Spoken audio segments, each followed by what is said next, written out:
Bom dia, pessoal! Bem-vindos a mais um Time to Talk by LM no seu formato live.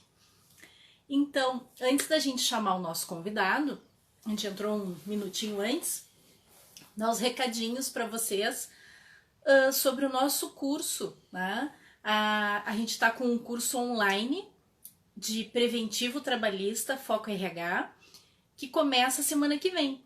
Então, a gente vai ter nos dias 23 até 25 de junho, no horário das 19 horas até as 21 horas.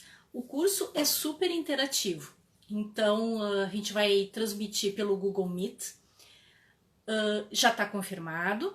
Então, segunda-feira eu vou fazer um grupo de WhatsApp dos meus alunos, que ali, quando a gente estiver entrando na nossa aula, eu vou disponibilizar o link, inclusive com o material. Então vai ser bem legal. Então quem quiser ainda se inscrever, dá tempo, tá? Então tem o dia de hoje, mais o dia de amanhã inteiro. O curso tá super baratinho, é só R$150. Como são 3 dias, então é R$50 por dia. Por mais que o nome é Preventivo Trabalhista Foco RH, pessoal, não é só para o público do RH. Muito pelo contrário. É para o RH, para advogados da área do autor, da área empresarial, contadores, administradores, economistas, ou seja, todo mundo que se envolve com a empresa, porque advogados do autor tem que saber o que funciona naquela empresa para conseguir verificar, né, o que está faltando para esse contrato do autor. Então a gente dá um panorama da parte admissional, toda contratual e demissional, fazendo um comparativo do compliance do RH. Muito importante, né? Que o compliance a gente tem de diversas áreas e hoje, inclusive, um dos nossos convidados é especialista em compliance. E outro recado que eu quero dar para vocês, que a gente vai ter também um outro curso online, daí não sou eu como professora, é a Laura Glier, Comunicação do Novo Normal, é jornalista, ela vai falar, aí sim é um foco para restaurantes, para bares, para confeitarias, para cafeterias, bem importante como é que vai ficar essa comunicação, muito, muito legal, vão ser nos dias 6 e 13 de julho, o valor de R$100. Todas as inscrições do nosso curso é no nosso site do www.laranja-marranguelo.com.br. E o último recado, antes de chamar o nosso convidado, é dizer que a gente está quase chegando aos 200 inscritos no nosso canal no YouTube. Então, quem ainda não conhece, eu peço para vocês irem lá, dar uma curtida, se inscrever se vocês gostarem, porque está recheado das lives que a gente faz aqui no Insta, entrevistas, né, quando a gente conseguia fazer nossas entrevistas presenciais, tem também palestras e mini cursos, porque a gente colocou à disposição dos empreendedores o nosso canal no YouTube. Então, se você quiser fazer seu vídeo caseiro, faça, manda para o meu e-mail, que a gente depois dá todo um tratamento para esse vídeo e nós colocamos lá no canal no YouTube, porque nesse momento, né, a parte mais importante é a gente mostrar esse marketing da nossa empresa, manter a nossa empresa viva e principalmente ficar mostrando para o pessoal quais são as criatividades, o que tu tá te virando nos 30 para conseguir enfrentar essa pandemia, né? A nossa crise que tá muito forte. Então, uns beijos para Marinalva, querida, para Jana, né, que já estão entrando, para o nosso convidado. Então, vou esperar, então, Felipe, tu pedir a solicitação para entrar, tá? Então, quando tu não pede, eu vou te apresentar. Então, a gente vai falar hoje, pessoal, tenho a honra de convidar. Ai, desculpa, me prendi a minha língua. Eu tenho a honra hoje de apresentar para vocês o Felipe Moreira, que ele é advogado e ele atua na área criminal, tá? Então, ele é sócio fundador do escritório FMS, de Advocacia e Consultoria Jurídica. Ele é membro da Comissão de Direito Ambiental e da Comissão Nacional de Compliance no da ABA. E ele é membro da Comissão Especial de Compliance na OAB-RS. E na ESA, tá? Ele também faz parte do grupo de estudos em Direito e Economia. Muito bacana. Então, E o Felipe Moreira, ele tem especialidades na área de compliance. Então, vocês viram que ele faz parte da parte do membro de ambiental, que tem horrores de coisas que acontecem nessa parte de crimes ambientais, né? Então, vamos chamar o nosso convidado aqui, que a gente está recheado de perguntas para ele.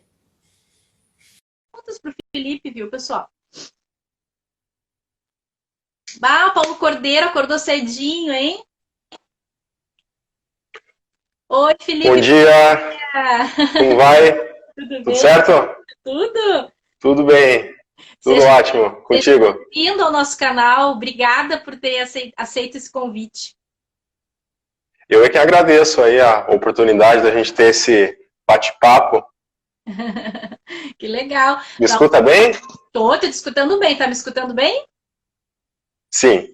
Então tá. Dá um beijo então para Renata, para Ana Lúcia.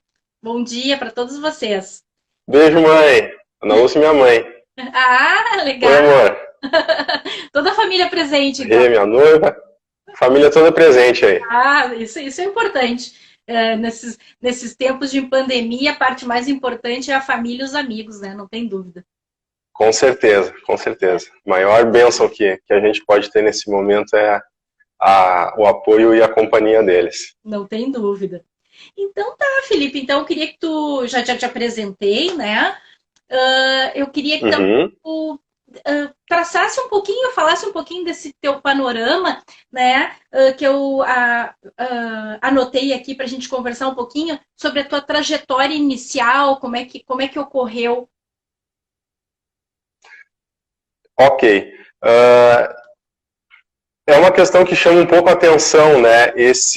Essa interface que a gente acaba fazendo junto às empresas, apesar de eu ser um advogado que atua na área criminal, eu sempre gostei, sempre tive a oportunidade de me envolver com essa matéria, né? Desde a época de MP, no judiciário, na época dos estágios também, cheguei a ter a oportunidade de trabalhar com algumas questões relativas ao processo penal. Mas sempre me chamou a atenção e sempre gostei do ambiente corporativo, sempre tive afinidade com questões de contabilidade, de economia, né? Tive antes da faculdade um curso voltado para a área de negócios e depois que ingressei então na faculdade, complementei minha formação com alguns cursos na área empresarial e então eu comecei a fazer esse link, né, de questões de direito penal, de direito empresarial, ainda na época da graduação, até o momento em que eu faço efetivamente um curso de direito penal econômico, e a partir dali, então, eu comecei digamos, a estreitar um pouco mais a minha área de atuação, minha área de estudo, de maneira que, então, eu segui, embora tivesse também atuação com crimes que a gente chama de crimes comuns, ou crimes de rua, ou crimes de sangue, como a gente chama às vezes, né, de forma informal, eu direcionei o meu estudo e a minha atuação para a criminalidade empresarial e alguns reflexos penais que a atividade empresarial possa ter. Eu já atuei em algumas operações com certa repercussão. No MPF também, atuei no grupo de combate à corrupção, o ano foi 2015, se não me falha a memória. E lá também, né, a gente acaba abordando aspectos penais que os empreendimentos acabam sofrendo em virtude de violação de alguma norma em especial que regulamente a sua atividade, construção civil, ramo financeiro, etc. Eu acho que até seria um panorama até aqui, né? Eu acho que seria esse. Eu fui aluno ouvinte no mestrado na área empresarial, a minha pós é na área penal, então sempre linkando as duas áreas e fazendo um estudo voltado para esse nicho. Aqui em Porto Alegre eu cheguei a atuar no escritório do professor Lúcio de Constantino, que é um nome bastante conhecido na área criminal, e também direciona a atividade dele aí há quase 30 anos para esse nicho e com certeza foi uma das experiências mais importantes, né? Foi fundamental para onde eu estou hoje, para o que eu faço hoje.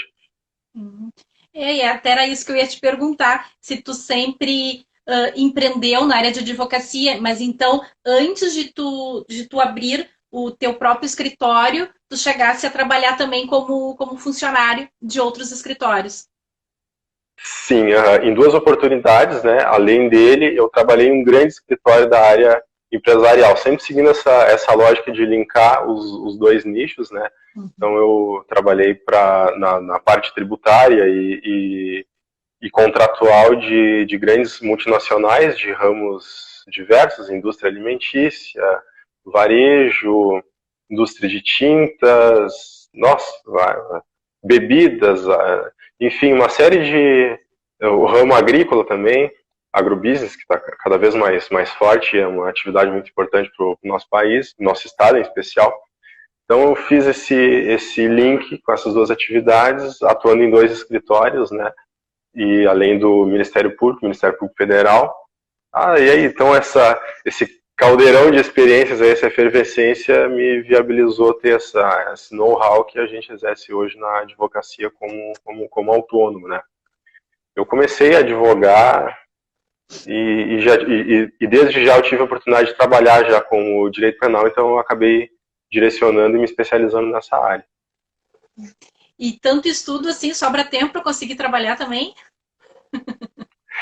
Eu vou conciliando sempre, assim, eu acho que quando eu não estou trabalhando eu estou estudando, né? E, claro, de vez em quando a gente tira uma folguinha ou outra para tomar um chimarrão, para ver uma série, correr um pouco, tocar violão, adoro MPB, samba, acho que tá no sangue já.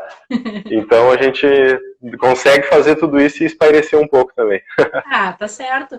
Porque tanto o estudo como o trabalho, a gente tem que estar com a cabeça tranquila também, né? Então faz parte a gente descansar um pouquinho, né? Pra gente recuperar o Com fôlego. certeza. Até para render melhor, né? Porque são questões. Essa questão da advocacia na área penal empresarial, ela tira muito a gente da zona de conforto, uma vez que tu tem uma formação, nós advogados, nós temos uma formação jurídica muito restrita, né? Não, de maneira alguma é uma crítica a isso, não acredito que deva ser diferente, cada um tem a sua área, mas no momento que tu começa a atuar com essas questões, alguns conhecimentos específicos de outras áreas acabam te reclamando uma atenção maior, né? Então, tu inicia do zero numa ciência completamente nova, completamente diferente e que é fundamental para a tua atuação, né? Um ponto em especial até é que no direito penal econômico a gente tem muito forte a presença do que a gente chama de norma penal em branco.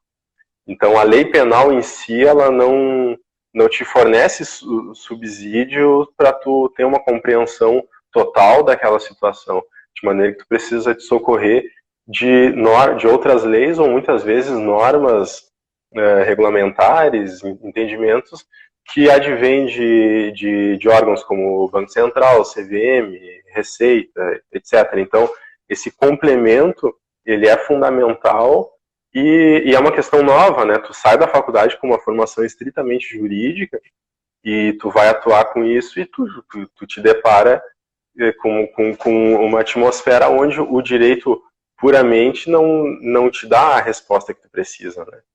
Então, tu precisa estudar muito, sabe? Tem que estar sempre se atualizando, sempre buscando informação, principalmente sempre com essa premissa de pensar fora da caixa, né? Sempre buscando o elemento em algum dado externo, né? Pelo menos é essa a impressão que eu tenho. Claro. Bom, antes de passar para a próxima pergunta, mandar um beijo para o Christian, para a Informe Jus, para a Silvia Wolff, para a Paula, para quem eu não mandei beijo, que vai passando ali rapidinho, tá? Mas sintam-se todos beijados. Queria que tu falasse um pouquinho para nós sobre essa área do compliance, que tu é especialista, e principalmente na parte ambiental, né? Então, agora, não sei se eu estou errada, né? Mas eu penso que com essa pandemia aí, essa parte do ambiental, compliance, os crimes, né? Essas penalidades, talvez tenham aumentado. Queria que tu falasse um pouquinho desse compliance para a gente entender melhor, né? Da parte ambiental, e que tu colocasse a tua experiência, como é que tá nessa parte da pandemia, se aumentou, o que tu tem verificado que as empresas estão fazendo errado, ou ao contrário, de repente as empresas estão até se repaginando e querendo ficar com a sua parte da sua imagem, né, para evitar essa gestão de risco, ter mais um déficit, né, já que a pandemia já tirou o fluxo de caixa dessas empresas, então também ela não pode se arriscar na imagem, né? Eu queria que tu falasse um pouquinho desse panorama para nós. Com certeza. Esse panorama é muito interessante, ele é até um tanto complexo, porque ele reúne uma série de elementos, né, que a gente precisa compreender bem para poder ter a visão geral, uma visão distante de tudo isso que está acontecendo. Isso tudo é muito novo, né? Eu acho que as empresas vinham se recuperando, vinham tendo uma relação com o mercado um pouco mais interessante do que alguns meses atrás. Desculpa. E a questão do compliance, em especial, ela atinge como, né? Inicialmente, né, o compliance ele vem a ser um programa de integridade na qual a empresa se vale dele para atingir níveis éticos e de cumprimentos legais ideais, estabelecendo uma boa política e uma boa prática dentro da sua organização, de maneira que ela implementa mecanismos em que ela consiga controlar, dissuadir e coibir atividades ilícitas no âmbito da sua empresa, nas variadas áreas, né? Com reflexos criminais, tributários, ambientais, né? O compliance ele surge muito forte na questão de antissuborno, antilavagem. Então, esse panorama todo é, em resumo, uma espécie de consultoria que vai fazer um raio-x nas organizações e vai fornecer uma implementação de algo buscando uma solução em que a empresa consiga, então, atingir esses patamares éticos e legais no seu negócio. Evidentemente, isso implica um custo, né? É um investimento e não é um investimento baixo que as empresas muitas vezes precisam empregar para conseguir realizar uma atividade dessas. Por via de consequência, ela tem um retorno, né? A implementação e o funcionamento de um programa de integridade, ele vai gerar uma vantagem competitiva para essa empresa. Então, saindo do ambiente, desculpa, saindo desse ambiente teórico e indo para exemplos, a gente tem o caso, por exemplo, daquele supermercado, eu não vou me recordar qual, teve bastante repercussão na imprensa, em que um funcionário tinha agredido ou matado um cachorro dentro de uma das lojas. Ah, sim. Veja, aquilo teve uma repercussão imensa. E era um ato, né? Então, vamos lá, tu te depara com uma situação dessa, tu não vai fazer isso, tu não vai cometer um ato como aquele, não é julgando essa pessoa, mas qual que é o cenário ideal? O cenário ideal é que não se faça. A partir desse simples exemplo, que à primeira vista até parece que não tem nada a ver com o assunto, a gente consegue inferir uma série de repercussões, né? Então, imagina, como isso afeta a imagem de uma empresa? E em afetando a imagem dessa empresa, se ela é uma empresa de capital aberto, qual que é o impacto que ela vai ter na negociação de ações? Será que não vai reduzir o valor das ações? Será que quem tem não vai vender? Então, vamos dar um outro exemplo também, ainda dentro desse mesmo exemplo, a questão do impacto que isso pode surgir nas vendas, né? Tu vai ter clientes que deixam de buscar essa loja. Teve um outro exemplo também de uma empresa, eu acho que aqui no Rio Grande do Sul, que havia tomado alguma iniciativa com um morador de rua que estava em frente à porta dessa empresa. As pessoas viram, isso também gerou uma repercussão negativa para a empresa, no sentido de boicotarem, né, essa empresa, de deixar de procurar ela para realizar alguma compra. Então, a gente vê que tem uma série de aspectos éticos e legais que vão muito além da mera responsabilidade, né? Então, não é só aquela pena. Vamos dar um exemplo. Daqui a pouco alguém imagina, mas o ato de segurança gera somente, sei lá, uma cesta básica no valor X. Não é só isso. Tu tem uma série de externalidades negativas e que talvez tu não tenha controle da repercussão que isso vai ter. Então, tu desenha, tu imagina um cenário ideal, tu identifica onde estão os riscos, tu verifica iniciativas que tu pode tomar para mitigar esses riscos, para diminuir esses riscos, para talvez até evitar esses riscos, porque em um ambiente como esse, amplo, complexo, com uma série de fatores, com uma série de pessoas, a gente tem em mente, é claro, que nem sempre tu vai ter uma atividade infracional dolosa, muitas vezes tu vai ter algo sem intenção. E essa atividade sem intenção, eu gosto muito de abordar essa temática, muitas vezes ela pode se dar por falta de conhecimento.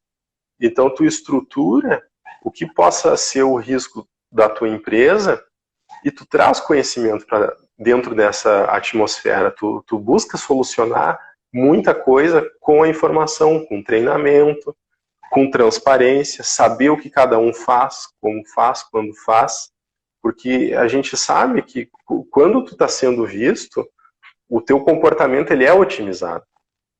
Isso é indubitável. É uma questão lógica.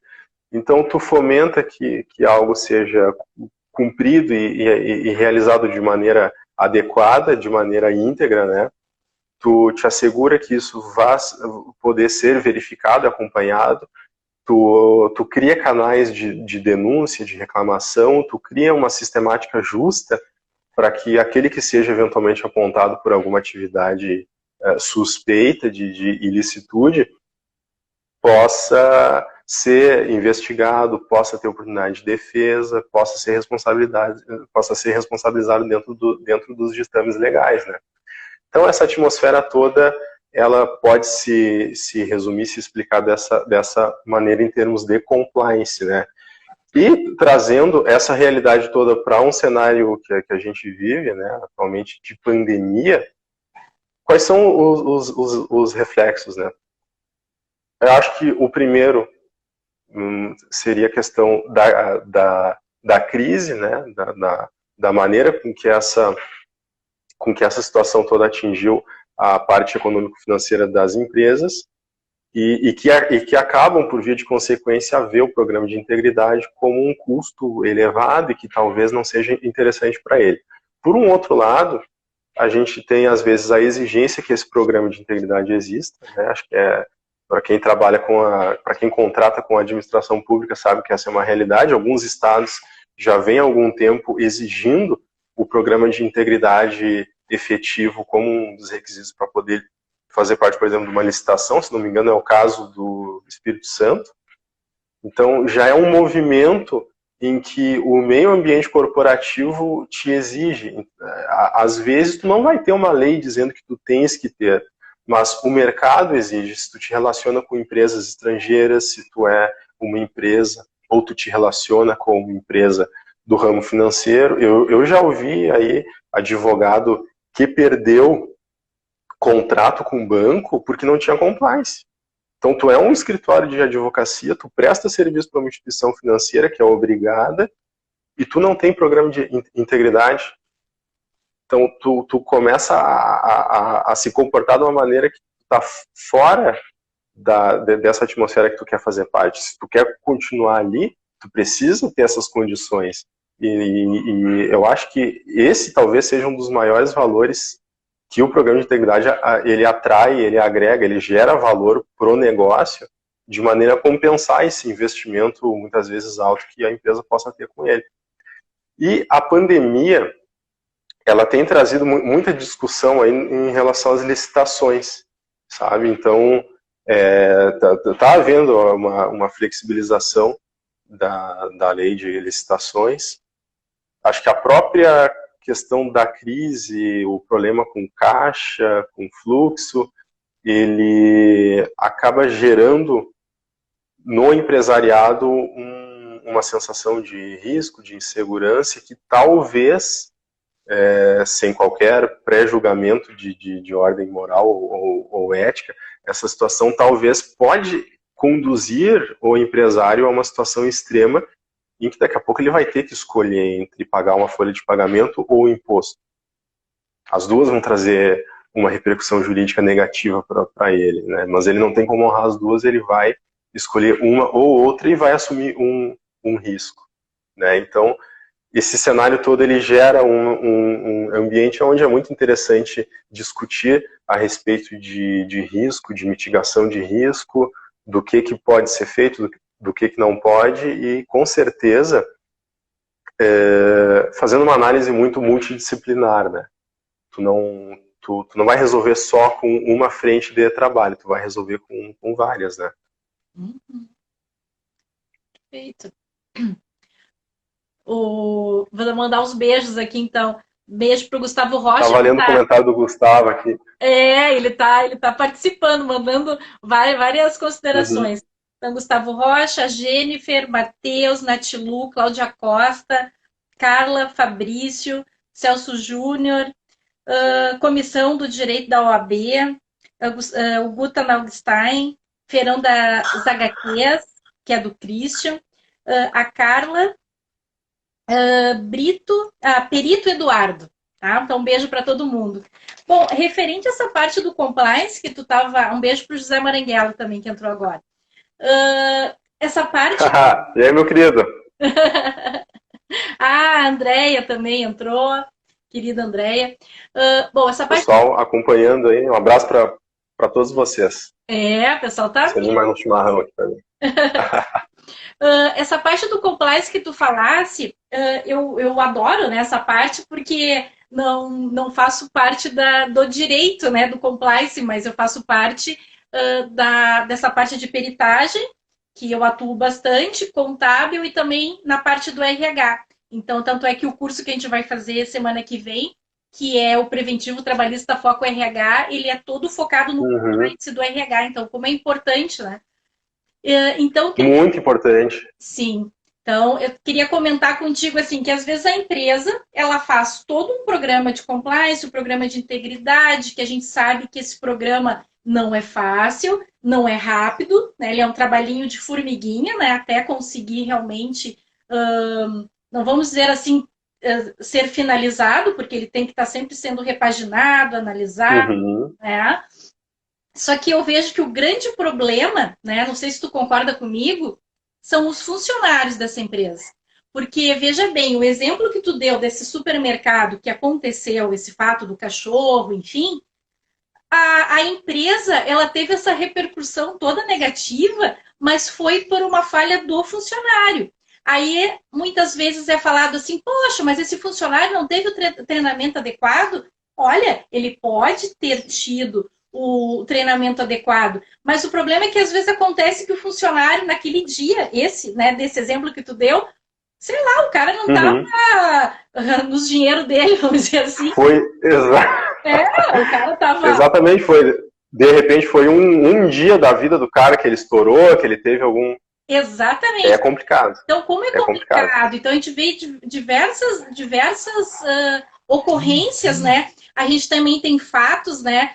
Agora na pandemia, de 2 restaurantes super famosos que acabaram acontecendo imagens negativas. Por quê? Por causa dos seus funcionários também, né? Porque a gente sempre diz, foi a empresa. Mas é difícil e essa vigilância constante, vamos dizer assim, né? Então, queria que tu comentasse um pouquinho sobre isso. Mas é muito difícil, né? É muito complicado. Realmente, não é uma tarefa fácil de se implementar e não é uma tarefa fácil de realizar após essa implementação, né? Eu tenho um exemplo até mais drástico que esse.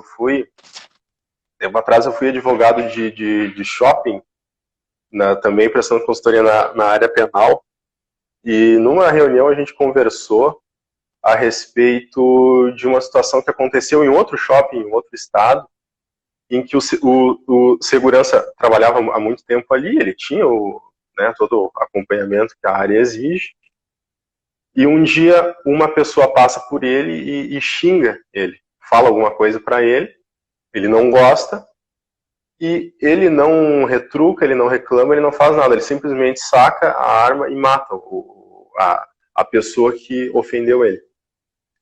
Dá aquela situação toda, polícia, prisão, etc e tal. Daqui a pouco, então, a situação migra para o âmbito judicial e a família da pessoa, então, que foi morta, exige uma indenização do shopping. E o shopping é condenado. E o shopping paga. Se o shopping vai ter o regresso, se não vai ter, uma discussão depois dele com o segurança, talvez consiga a sentença e não consiga executar, talvez não consiga a sentença, talvez a segurança prove que ele não recebeu treinamento, enfim, é aquela questão que eu falei antes, a situação se perde na poeira, são repercussões, né, o risco quando tu não gerencia, tu não sabe onde ele vai parar, tu não sabe que tamanho ele pode ganhar. Então, é isso. A empresa ela vai ser chamada a responder por esses atos. A empresa, né, nessa relação, vamos lá. Quem é que tem mais dinheiro para pagar uma indenização? O funcionário é a empresa? A empresa. Quem se sentiu lesado, ele vai ir contra a empresa. O que a empresa tem que imaginar? Né, eu brinco com os meus clientes que eu não estou ali para ser legal com ele, eu estou ali para falar coisas que ele não gosta de ouvir, que ele não quer ouvir. Se eu for ali falar o que ele quer, o cenário ideal, a gente não está gerenciando risco. Gerenciar risco é ser pessimista, né? No final das contas, é imaginar o que pode dar errado e como tu vai lidar com isso antes de acontecer. Né? Acho que uma pessoa muito otimista não serviria para trabalhar com esse tipo de consultoria, porque tu tem sim que ver o lado ruim das coisas e tentar imaginar como tu vai lidar com elas. Nessa questão, tu tens o quê? Tu tens que demonstrar que tu faz por onde, que tu implementa um sistema, que tu treina, que tu acompanha, e tu tem que tentar avaliar, como o exemplo foi com o funcionário, assim, tu tem que tentar acompanhar esporadicamente, avaliar, na medida do possível, o que pode ser evitado. Tentar ver, olha, cara, tu tá com algum estresse, tu tá passando assim, bem informal, alguém... Entende? Tu ter uma estrutura hierárquica em um formato em que tu consiga fiscalizar e detectar situações que possam estar acontecendo dentro da tua empresa, como se a tua empresa fosse uma família, sabe? Porque esse olhar atento que é exigido depois, se tu tem e tu não prova, é o mesmo que tu não ter. Né? Então tu tem que ter e provar que tu tens isso. Tu tem uma sistemática que tu consiga demonstrar numa eventual ação que tu tomou uma ou outra iniciativa para evitar, que tu tentou. É uma atividade de meio. A gente não tem controle total sobre as pessoas, mas a gente pode tentar, a gente pode fazer e depois demonstrar, olha, eu fiz, eu acompanhei e aconteceu isso. Né? Se a gente tivesse controle sobre as pessoas, o crime não existiria. Claro. Quem é que gosta né? Não ia. Então, é muito isso na tentativa, sabe? De tu ter o olhar atento, tu tentar mudar uma situação e, sobretudo, tu conseguir demonstrar depois que tu tem isso. Né? Registrar por ata, por vídeo, etc. Tu tem uma sistemática e tu conseguir demonstrar que tu tem essa sistemática depois. Essa é eu acho que é a receita de bolo por trás de qualquer situação. A gente deu o exemplo do homicídio, também aplicável o exemplo da sonegação, da lavagem, do crime ambiental, do suborno, etc, etc, etc. Eu vejo dessa forma. Não, perfeito. Até a Jana ali comentou, a Jana é perita, mas ela é muito especialista na parte do RH, porque ela colocou, é humano, né? Fazer o quê, né? A gente está lidando com pessoas, existem erros. Então, o principal Exato. É o treinamento constante. Não é fácil para a empresa, mas é o caminho, né? É o treinamento constante, é a educação, Exato. Né? É isso aí. Educação, incentivos, né? Eu sou entusiasta da análise econômica do direito, em que a gente fala muito sobre os incentivos negativos e positivos, né? porque nós reagimos a estímulos, nós vamos atrás de coisas e somos orientados por situações que nos obrigam a fazer algo, que nos desobrigam a fazer algo. A gente é incentivado por elementos positivos, negativos, a gente faz alguma iniciativa para evitar algo ruim, ou a gente faz uma iniciativa para buscar algo bom. Então, quando a gente fala de gerenciamento de situações, de atos, e principalmente de pessoas que são movidos por incentivos, a gente tem que trazer para dentro desse estudo a questão desses incentivos, né? Na parte penal, por exemplo, tem um autor americano que é chamado Gary Becker, que faz um estudo do crime e das penas com base em incentivos, né? Incentivos econômicos. E o compliance, de uma certa forma, ele é, ao meu ver, né, uma forma de incentivo econômico para o cumprimento de regras, né? É tu agir dentro de uma legalidade e com isso ter vantagens econômicas, né? Claro que tu vai ter outras vantagens, mas tu vai ter também vantagens econômicas.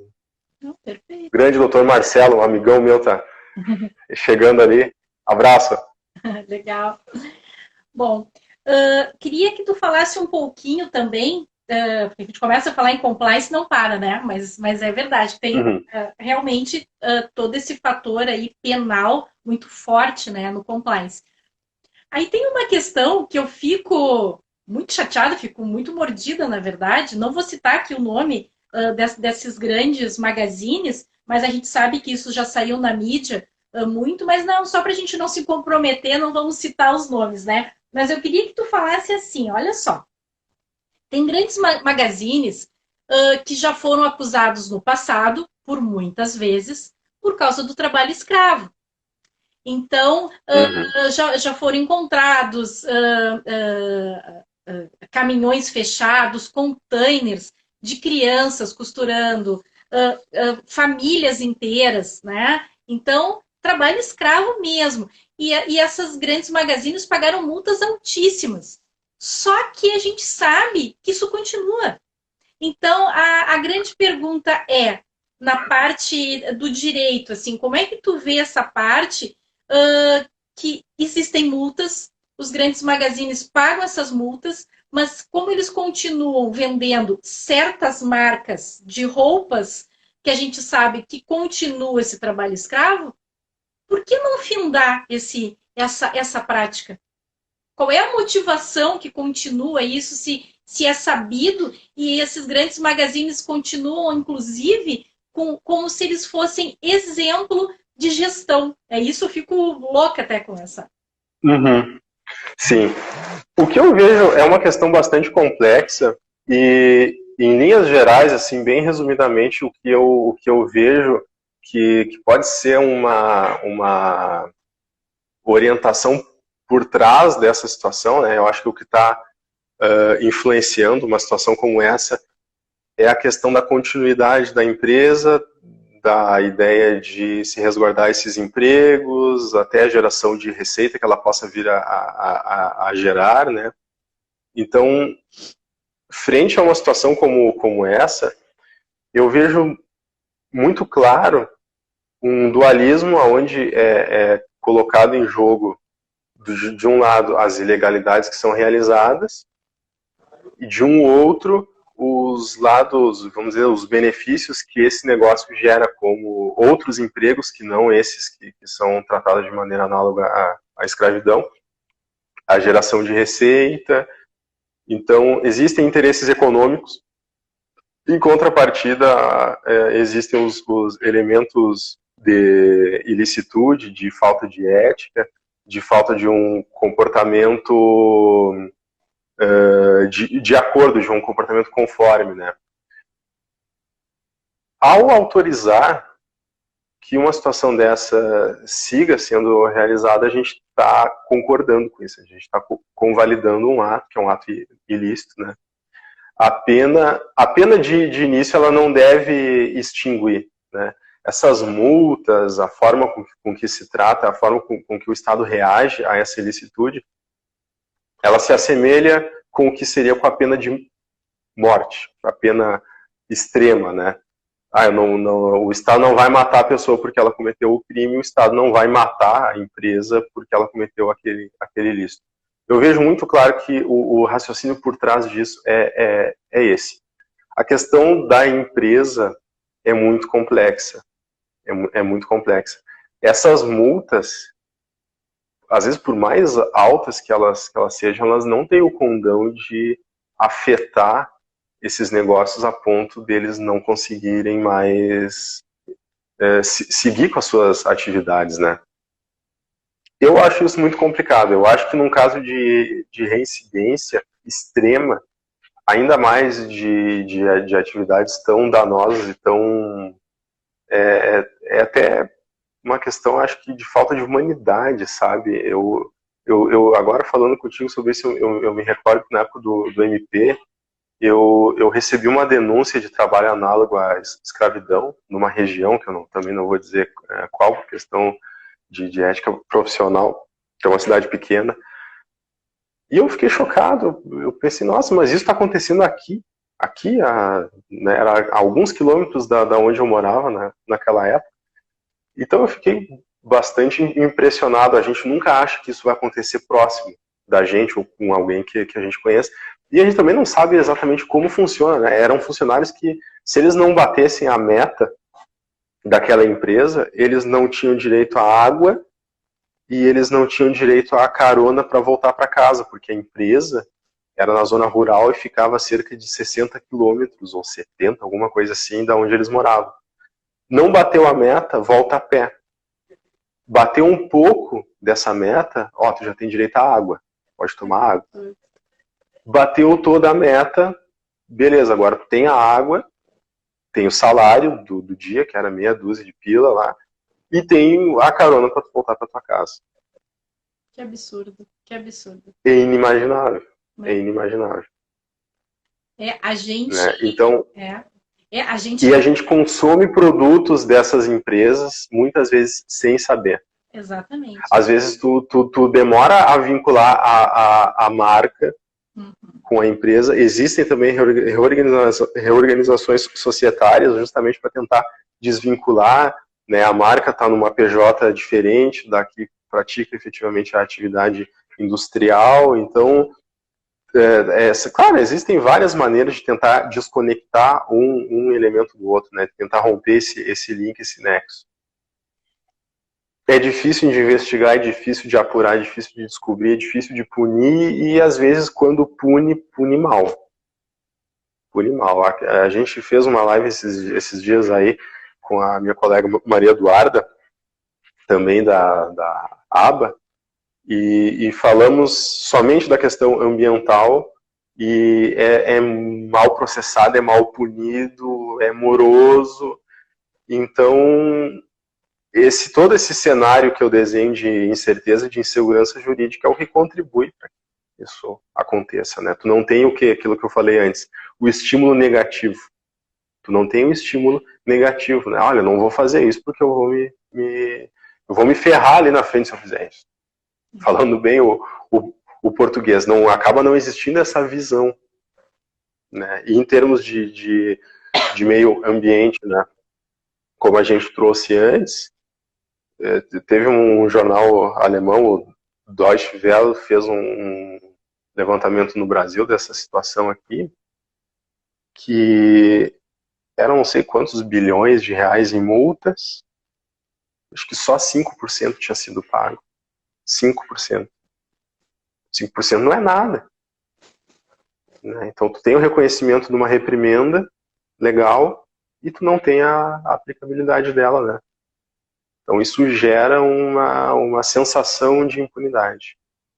Isso é muito... Esse é muito triste, porque quem é muito estudioso no compliance, né? Eu, né, na minha parte, a gente descobre muitas coisas realmente no estudo, porque muita coisa não sai na mídia. Então, quando a gente traz isso para a sala de aula, que eu trago muitos exemplos em sala de aula de empresas, justamente dessa parte desses crimes ambiental, nessa parte do trabalho escravo, porque essa parte assim de folha de pagamento, enfim, isso aí já é mais fácil de tu conseguir achar isso na internet, né? Então as pessoas ficam apavoradas, né? De saber como assim. Então, de saber que tu toma aquela água que diz que ela é muito pura, né? Aí quando tu vai atrás, Uhum. arrebentou todo um meio ambiente para conseguir a extração, vamos dizer assim, dessa água dita pura, né? Então Exato.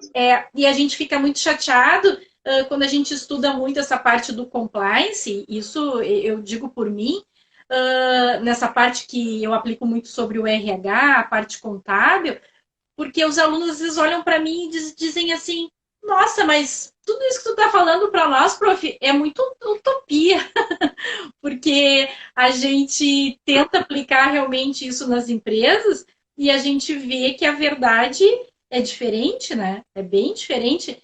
E tu trazendo essa parte desses coitadinhos que não podiam nem tomar água, graças a Deus a gente vive numa situação, eu, tu, né, que a gente está num outro patamar que não presencia isso, né, na carne, né? Uhum. Então, quando a gente descobre esses tipos de coisas, a gente fica estarrecido, porque a gente pensa assim, meu Deus, existe trabalho escravo ainda, né, em 2020? Como assim, né? E essas empresas não têm vergonha, né? Porque geralmente essas empresas que estão fazendo isso que tu comentasse agora, não são pequenas empresas, são realmente as empresas enormes que fazem isso. Grandes, grandes. É, Exatamente.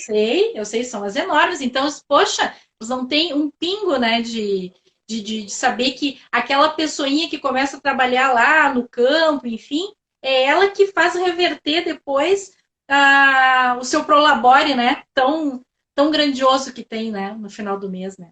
Mas, bom, Sim. revolta essa parte, vamos continuar, porque isso aí a gente É fica triste. revoltado, né. Eu fico revoltado. Sim. Bom, queria que tu falasse um pouquinho, então, que a gente ficou falando muito sobre o compliance ambiental, né? Queria que tu comentasse assim, Uhum. os ramos de atuação do crime, né? Então, eu sempre gostei de direito penal, como eu disse antes, né? E desde cedo tive a oportunidade de atuar nessa área. Uhum. Mas quando tu começa a te envolver mais com a questão do direito penal empresarial, como a gente chama, o direito penal econômico, é muito o ambiente empresarial, o ambiente corporativo e reflexos penais que essa atividade econômica tem, né? Dentro da própria atmosfera de negócio, de atividade econômica, né, de forma lícita, digamos assim, né? Ele está realizando as atividades dele e num determinado momento ele se depara com alguma regra, alguma norma, alguma forma de intervenção do Estado na economia, de maneira que a violação daquela regra ela pode implicar numa infração penal, né? Então são várias as vertentes que se desdobram desse contexto, né? Como crimes contra a ordem tributária, acho que é o principal, talvez, né? Também tem muito a ver com a atividade contábil, crimes de concorrência desleal, crimes contra o meio ambiente, crimes contra o sistema financeiro nacional, crimes cometidos no âmbito do mercado de capitais, crimes falimentares, a própria lavagem de dinheiro, né? Agora com a operação Lava Jato, a gente tem ouvido falar muito de doleiro, de evasão. Então são crimes às vezes muito específicos relacionados a atividades econômicas muito específicas. Alguns desses delitos, eles são o que a gente chama de delito de mão própria, né? Então, o agente, né, ativo dessa relação criminal, ele muitas vezes vai ser alguém específico, né? É o crime cometido por alguém em especial, né? Isso fundamentalmente acontece naqueles crimes contra o sistema financeiro nacional, que dentre eles esse que eu citei de evasão, mas tem outros também, né? Até fazendo um gancho aqui com a atividade contábil, né? Se existe alguma fraude, alguma questão relacionada a contabilidade no âmbito financeiro. A gente tem o artigo 11 lá da Lei dos Crimes contra o Sistema Financeiro Nacional, com a pena de 1 a 5 anos, que é semelhante fora dessa atmosfera ao crime de falsidade ideológica. Muitas vezes vai estar relacionado, vai ser um crime meio, vai estar relacionado a alguma atividade ou de licitação, enfim, pode ter várias outras finalidades, e a falsificação daquele documento, daquela informação, né, ou a ocultação de alguma informação verdadeira e necessária com o fim de realizar algum ato. De uma maneira geral, então, sempre alguma atividade ilícita, a acusação de alguma atividade ilícita cometida no âmbito da atividade empresarial que aquela pessoa desenvolve. E a partir daí são vários desdobramentos, vários subnichos que a gente pode então falar dentro dessa atmosfera de penal empresarial. Tendo um desdobramento, até aproveitando o gancho aqui, né, que vocês têm empresa na área de perícia e contabilidade, acredito que o público também seja bastante relacionado a esse nicho. A gente tem também a questão da responsabilidade penal de contadores em algumas situações, né? Porque, por vezes, os crimes inerentes a essa ciência penal empresarial, eles vão esbarrar na atividade do contador.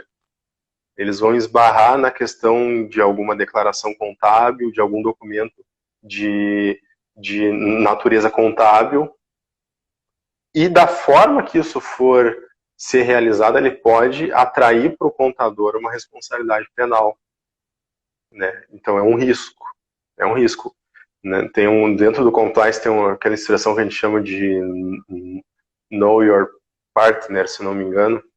Tu conhecer o ambiente em que tu está relacionado é um elemento de gerenciamento de risco também, né? Tu saber quais são os riscos aos quais tu está exposto, eles te ajudam a mitigar esses desdobramentos, essas eventuais ilicitudes, né? Tu saber que negócio rejeitar, tu saber que negócio não fazer, tu saber que negócio é suspeito. A gente tem aquela disposição, por exemplo, de prestação de informação para o COAF, né? E uma delas é uma cláusula totalmente aberta, né? Claro, tem duas que são requisitos objetivos: operações com dinheiro em espécie, se eu não me engano, acho que é compra e venda ali superior a 50 mil e integralização de capital social superior a 100 mil em espécie. Isso aí é um requisito objetivo, verificou, informa. Mas o outro é um requisito, é uma cláusula aberta, né? O que é atividade suspeita? Uma operação convencional, lá daqui a pouco surge a presença de alguma offshore, né?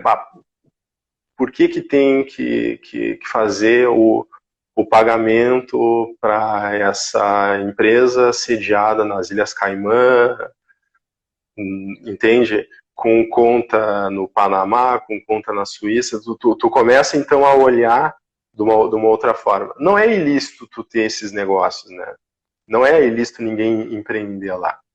Mas a gente sabe que, às vezes, por serem países com tratamento fiscal e bancário talvez mais flexível do que os nossos, eles acabam atraindo, acaba sendo um incentivo positivo para que negócios escusos sejam realizados através deles.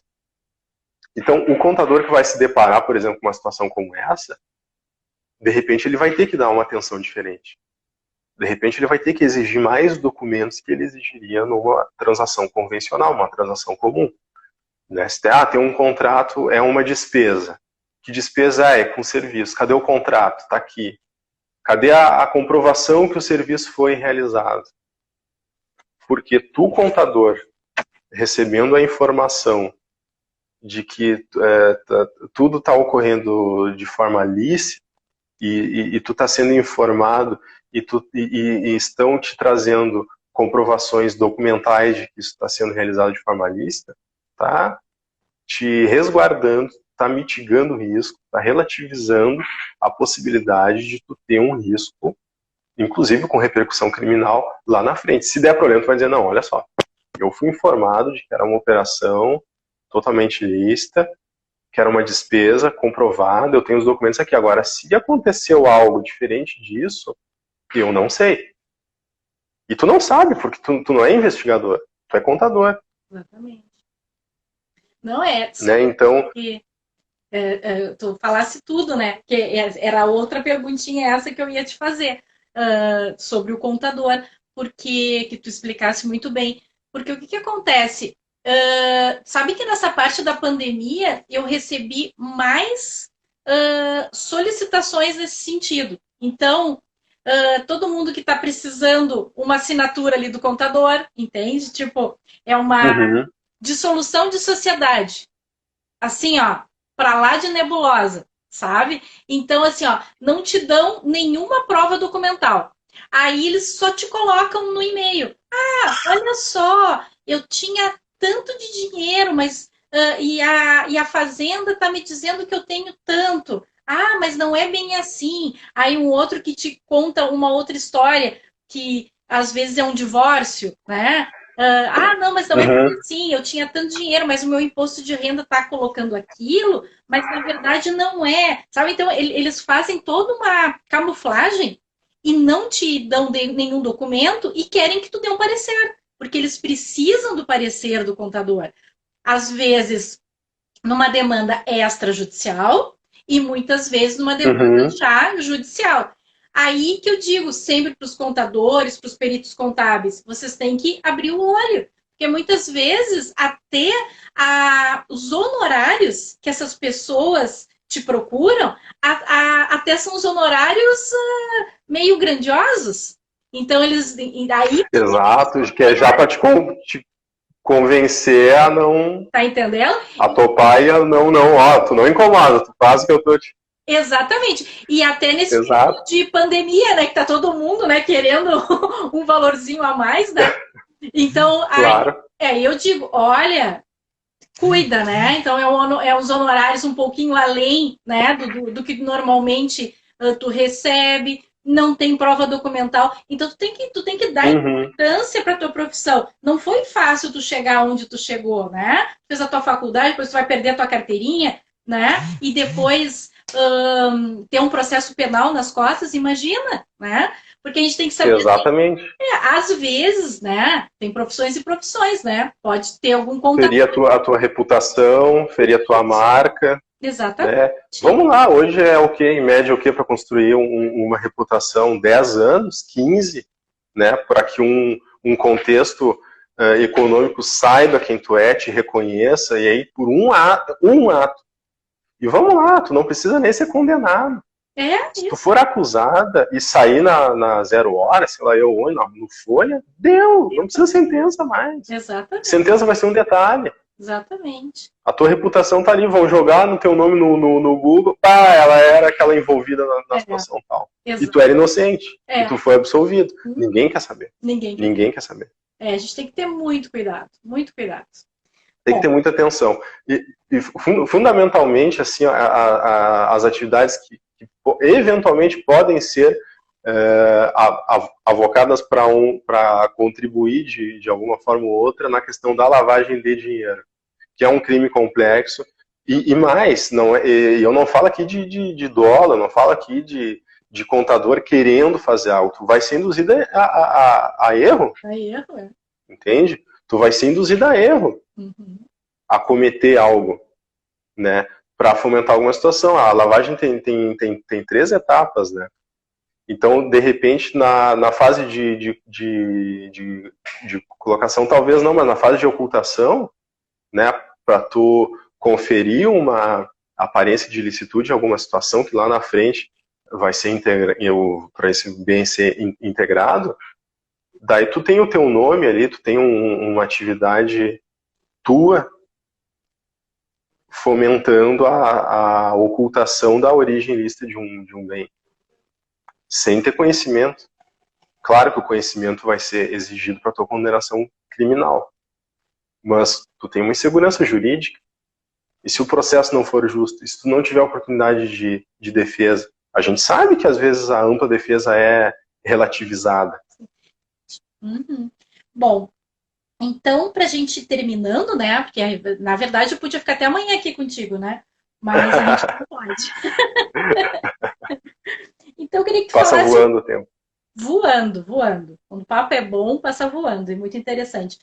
Então, eu queria que tu falasse um pouquinho, então, sobre a situação atual, então, dos advogados, né? Com essa pandemia. Se tu conseguiu analisar isso com mais oportunidades, vamos dizer assim, para o ramo do direito, e fechando, se realmente tu achou que gerou oportunidades no ramo do direito, qual é o conselho que tu dá para esses jovens advogados que estão entrando no mercado? Porque a gente queria saber se tua visão é positiva ou negativa, porque às vezes a gente ouve, né, alguns advogados falando: meu Deus, o direito vai acabar, essa pandemia, estamos sem serviço. Será que é isso mesmo? Então, eu queria que tu desse seu teu Uhum. cenário final aí para nós. Certo. Bom, então, como conclusão, digamos, né, a gente se encaminhando aqui para o nosso encerramento, eu faço uma reflexão acerca dessa temática da seguinte maneira: é uma atividade essencial, né, a advocacia ao lado de tantas outras. Acho que não cabe aqui dizer qual é mais importante que a outra, acho que não é possível mensurar e nem é interessante, acho que várias são essenciais. Algumas realmente não são essenciais e outras são, e dentre as que são essenciais, eu acho que a advocacia é uma atividade essencial, mas que, como toda a economia, ela foi atingida, né, por uma grande crise. Acho que vários contratos para vários colegas têm sido revistos. Acho que a entrada de clientes novos, de repente, tenha sido afetada dependendo do nicho, do segmento de atuação. Mas, ainda assim, é uma atividade interessante, é uma atividade instigante. A partir de um determinado tempo de atuação, é uma atividade lucrativa, é uma atividade que, às vezes, ela não te implica em altos custos, né? É muito diferente de tu abrir uma fábrica, por exemplo, de tu abrir um escritório de advocacia. Eu acredito muito, eu sempre bati muito na tecla do estudo multidisciplinar. Então, eu acho que, já indo para as dicas, né, digamos assim, eu acho que para quem quer entrar, para quem está entrando, embora tu vá atuar numa área, tu tem que ter um conhecimento amplo, tu tem que ter uma boa rede, um bom networking com colegas, fazer parte de associações, conhecer pessoas que complementam a atuação. Porque eu acho que o cenário hoje é de especialidade, acho que é fundamental tu ter um segmento, tu ter uma especialidade, e tu tá acompanhado de pessoas que complementam a tua especialidade, né? Porque cada colega vai ter a sua especialidade, um complementa o outro, todos atuam num ambiente colaborativo. Acho que cada vez mais a economia tem sido uma economia de compartilhamento, né? A gente tem o exemplo do Uber, do Airbnb. Acho que uma série de rupturas vem acontecendo, sobretudo em virtude da pandemia pelo novo Covid. A gente tem a ruptura, por exemplo, do trabalho presencial. Acho que muita empresa e muito escritório de advocacia teve que se reinventar, teve que adotar o home office. É uma imposição, tu não tem como fazer diferente. Tu começar a te adequar e valorizar as ferramentas virtuais para a realização de várias atividades, como reuniões, como, né, o próprio processo eletrônico já é uma realidade há algum tempo, e isso vai se fortalecer cada vez mais em virtude dessa imposição que nos está sendo feita. Então, acho que se adequar a novas tecnologias, conhecer outras áreas e fazer um estudo complementar é fundamental, e acho que é a minha dica essencial, assim, para quem está iniciando e até para quem já está, né? Acho que é uma dica que eu digo até para mim mesmo, né? Eu faço essa análise, então, nesse contexto. Legal. Então tá, Felipe, eu te agradeço um montão, montão, montão, montão. Adorei Eu que te agradeço. essa parte da manhã contigo.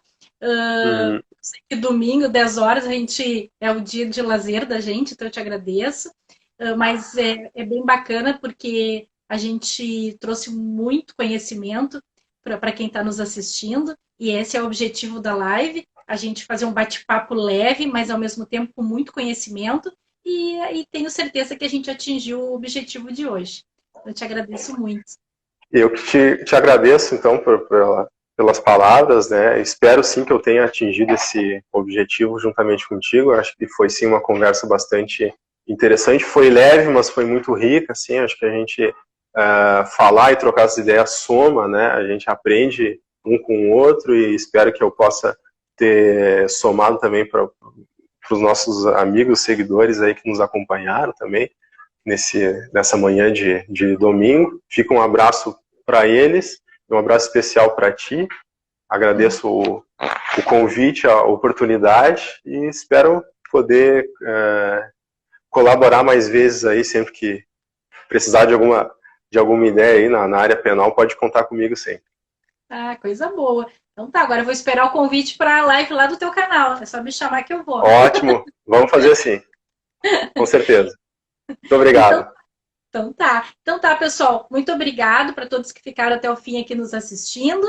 Na segunda parte, a gente só teve um probleminha com a imagem do Felipe, tá? Deve ser por causa da internet. No domingo que vem, nós não teremos o Time to Talk, tá? Eu vou tirar um break, vou dar uma descansadinha. Mas, dia 5 de julho, próximo domingo, sei se é o próximo ou outro, estaremos de volta com um baita convidado, como sempre, tá bom? Um beijo,